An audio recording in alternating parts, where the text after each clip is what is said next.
tembea katika mapenzi ya Mungu. Bwana Yesu asifiwe sana. Ndio maana katika Luka 24:49 tuone hiyo. Luka 24:49 Bwana Yesu anatuambia kitu cha ajabu sana hapa chenye uzima ndani yetu. Katika ile Luka 24:49 zungumza habari ya ahadi ile. Luka 24:49 anasema, natazama nawaletea juu yenu ahadi ya Baba yangu, lakini kaeni humu mjini hata mvikwe uwezo mtokao juu. Bwana Yesu mwenyewe anawaambia katika 24 kabla ya kupaa kwenda mbinguni, anawaambia natazama mimi nawaletea juu yenu ahadi ile ya Baba yangu, lakini kaeni juu mpaka mtakapovikwa uwezo mtoka juu. Bwana Yesu bado anaelewa kwamba hawezi kufanya huduma bila Roho Mtakatifu. Pamoja na kwamba yeye kawafundisha kwa miaka yote hiyo na yeye ni Mungu, lakini alitambua kwamba hawezi kufanya huduma kwa ufanisi. Bwana Yesu asifiwe.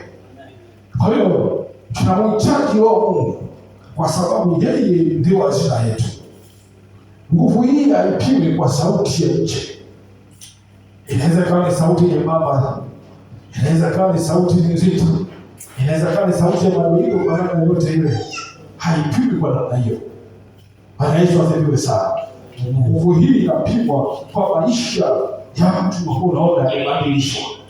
Inapimwa kwa imani iliyojengeka na ushindi dhidi ya dhambi na nguvu za giza. Soma katika Waefeso 3:16. Waefeso 3:16. Paulo anatuambia kitu cha ajabu sana, namna ambavyo utajiri na utukufu uliofichwa katika neno hili na Mungu akiachia hiyo nguvu alizo. Mfano 3:16 inasema, awajalieni kwa kadri ya utajiri wa utukufu wake kufanywa imara kwa nguvu kwa kazi ya Roho wake katika utu wa ndani. Kwa sasa hii nguvu anayosema nguvu, kutiwa nguvu kwa uwezo, hiyo neno ni dunamis. Ni ile nguvu ya Mungu iliyoko ndani inafanya kazi ndani ya wanadamu. Ndio ile nguvu sasa ile katika mtu mmoja ndani. Kisha mtapokea nguvu akishaujia juu yenu huyo Roho Mtakatifu. Sasa hii nguvu inayotoka juu ni uwezo utakao juu. Si nguvu ya binadamu kama nguvu tumeisema hapa. Ni nguvu ya Mungu inayotenda kazi. Kama ukisoma katika Zekaria 9, si kwa uwezo. Bwana Yesu asifiwe. Si kwa nguvu wala kwa uwezo, bali kwa Roho, asema Bwana wa majeshi. Kwa hii ni nguvu inayotokana na Roho Mtakatifu pekee. Wala si kwa nguvu za kibinadamu, wala si kwa uwezo wa kibinadamu, wala si kwa mamlaka ile yote ile, bali inatokana na Roho Mtakatifu mwenyewe. Leo anaachia hiyo nguvu iweze kutenda kazi.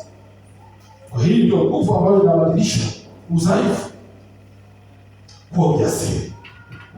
Kwa Petro wakati kabla ya kuanza kuhubiri Injili, wakati walipokuwa wamejifungia watu 300, karibu watu 120. Ukisoma katika Matendo ile moja utaona sura ya kwanza na sura ya pili kidogo, utaona kuna watu wamejifungia hakiwa hana ujasiri kabisa wamesema neno la Mungu. Lakini baada ya Roho Mtakatifu kushuka katika Matendo ya Mitume sura ya pili ile mstari wa kwanza, ukiangalia kuelekea mbele utaona namna sasa Roho Mtakatifu kushuka, wote wakajazwa nguvu katika Roho Mungu ndani, wakaanza kunena. Bwana Yesu asifiwe. Wakati Roho Mungu alivyowajalia Petro, baada ya hapo akaanza kuhubiri neno la Mungu, na watu wakamwangalia, huyu sio yule ambaye alikuwa tunamuona, amepata wapi hekima kuu namna hii na siri za ufalme wa mbinguni ambazo mwanzo hakuwa nazo. Ukienda katika ile mstari wa 41 sura ya pili hiyo Matendo ya Mitume, tunaona namna Petro alipopata ujasiri. Biblia inatuambia kwamba watu 3,000 walimpa Bwana Yesu maisha yao. Wakati huo watu 3,000 si watu wachache, kwa sababu watu kwanza walikuwa mbalimbali, sio kama sasa hivi. Kiwango cha kuweza watu 3,000 kuweza kumpokea Bwana Yesu, hiyo ni nguvu ambayo inatakiwa, sio nguvu ya kawaida. Ukiangalia Petro, walikuwa ni watu ambao Biblia inasema walikuwa ni watu ambao wasiokuwa na elimu. Bwana Yesu asifiwe. Lakini waliyasema maneno kupita watu wenye elimu za dunia hii. na kuisema ile siri iliyoficha, na Mungu akaiachilia kwa Roho wake Mtakatifu. Na ndivyo maana sisi wenyewe tunapokuwa tumeruhusu Roho Mtakatifu, yeye atafanya kuweza kuyafanya mambo ambayo yako nje ya mipaka ya akili zetu, mambo ambayo hayawezekani kwa jinsi ya binadamu, mambo ambayo yalishindikana, utayafanya wewe kwa sababu Roho Mtakatifu yuko ndani. Ndio maana hata Bwana Yesu anasema katika yale unayoona nimeyafanya, nyinyi mfanya zaidi ya hayo. Hatuwezi kuyafanya bila Roho Mtakatifu. Roho Mtakatifu ndio anaotusaidia kuweza kuyafanya. Yeye ndio anayetenda kupitia sisi tunapotamka tu, kwa sababu yeye yuko. Lile neno tunalotamka halinakuwa sio neno la kawaida, linakuwa na ile nguvu dunamis ya kuweza kutenda mambo makuu. Bwana Yesu asifiwe. Kwa hiyo tunaona ushahidi wa Roho Mtakatifu ya kubadilisha udhaifu kwa ujasiri na nguvu.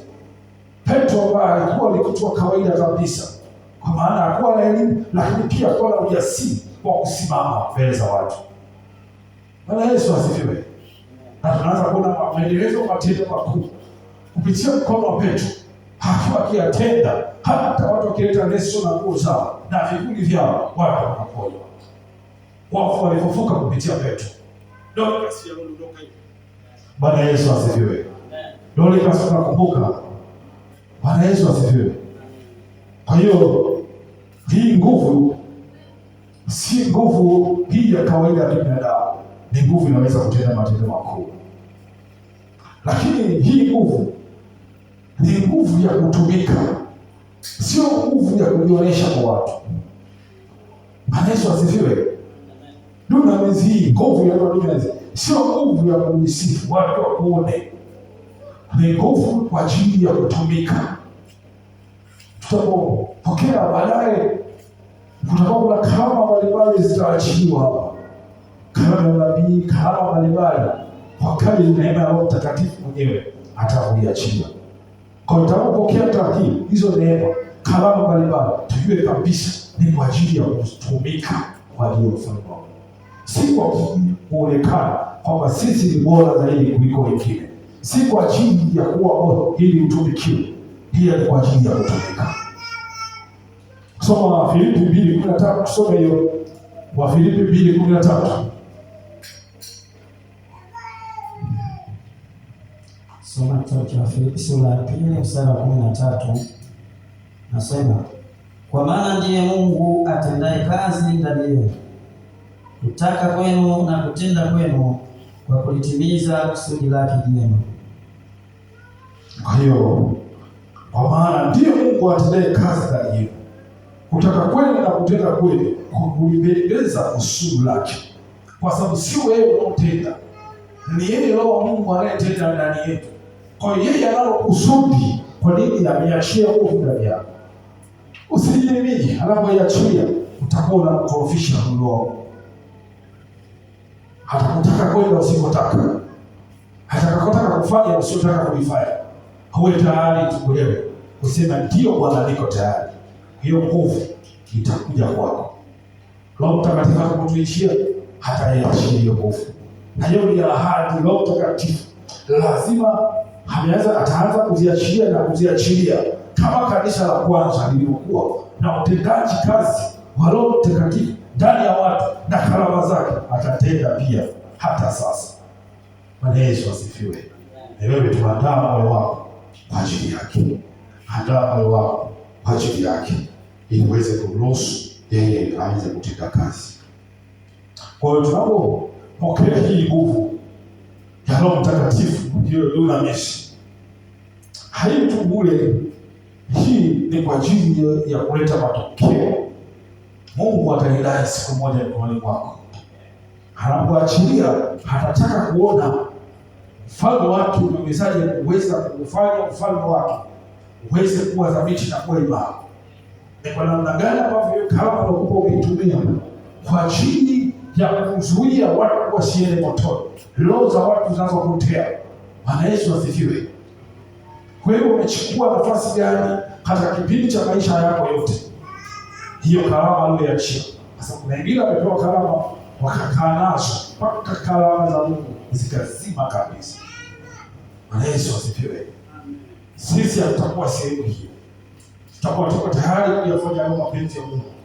Yale yeye anataka Roho Mtakatifu tufanye, tutafanya. Asiyotaka kufanya, hatutafanya kwa ajili ya kumpendeza yeye. Bwana Yesu asifiwe. Kwa hiyo tunapokea nguvu, tunapata nguvu ya kuhubiri kwa mamlaka. Hii dunamis. So kama ile Matendo ya Mitume 4:33, utaona tunatembea sana na kitabu cha Matendo ya Mitume kwa sababu Roho Mtakatifu alikuwa anafanya sana kazi. 4:33 nasema, na mitume wakatoa ushuhuda wa kufufuka kwake Yesu kwa nguvu nyingi, na neema nyingi ikawa juu yao wote. Kwa Roho Mtakatifu anapomjaza muumini, neno lake linakuwa hai na lenye mamlaka. Tunapokea nguvu ya kuhubiri kwa mamlaka. Hapo unaona neno la mitume wakatoa ushuhuda kwa utukufu kwa kufufuka kwake Bwana Yesu kwa nguvu nyingi, neema kuu ikawa juu yao wote waliosikia. Kwa hiyo tunapokuwa na ile nguvu, cha kwanza tunakuwa na ile mamlaka ya kuweza kutenda. Tunapotamka kitu kitakuwa, ni kwa sababu si kwa sababu ya nguvu yetu, ila kwa sababu ya nguvu ya Roho Mtakatifu. Nguvu iliyopo katika yale maneno ya Mungu tutakuwa tunayatoa, na kwa sababu Roho Mtakatifu anayaisha na kuwa hai na kuleta matokeo. Kwa hiyo tunapokuwa tunahubiri kwa mamlaka, hatuhubiri kwa maneno yetu matupu. Tutakwenda kushuhudia, tunashuhudia kwa mamlaka. Ishara na ajabu zitatokea, wenye magonjwa watapona, wenye kila aina ya udhaifu wa kibinadamu, matendo makuu kwa ajili ya utukufu wa Mungu yatatendeka. Bwana Yesu asifiwe. Haya si kwa ajili ya watu fulani tu, ila ni mtu yeyote ambaye amekubali kumwamini. Imani ndio inayofanya kazi. Karama hizi pamoja na imani zitaenda sambamba. Huko mbeleni tutapitia karama moja mpaka nyingine. Kwa undani tutajifunza ili tuweze kuelewa na tujue sasa tunaposimama tutasimama kwa namna gani ili tuweze kutimiza kusudi la Mungu. Ndio thabiti katika maisha yetu. Ndio umekwenda sana. Ndio umekwenda nitamani kusogea mbele, lakini kwa sababu kuna tukio ambalo liko mbele kwa muda mfupi, naomba tuishie hapo kwa leo. Bwana Yesu asifiwe.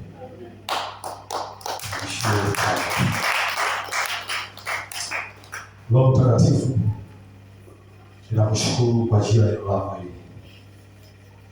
Asante kwa uaminifu wako, tunaweza kuyasikia.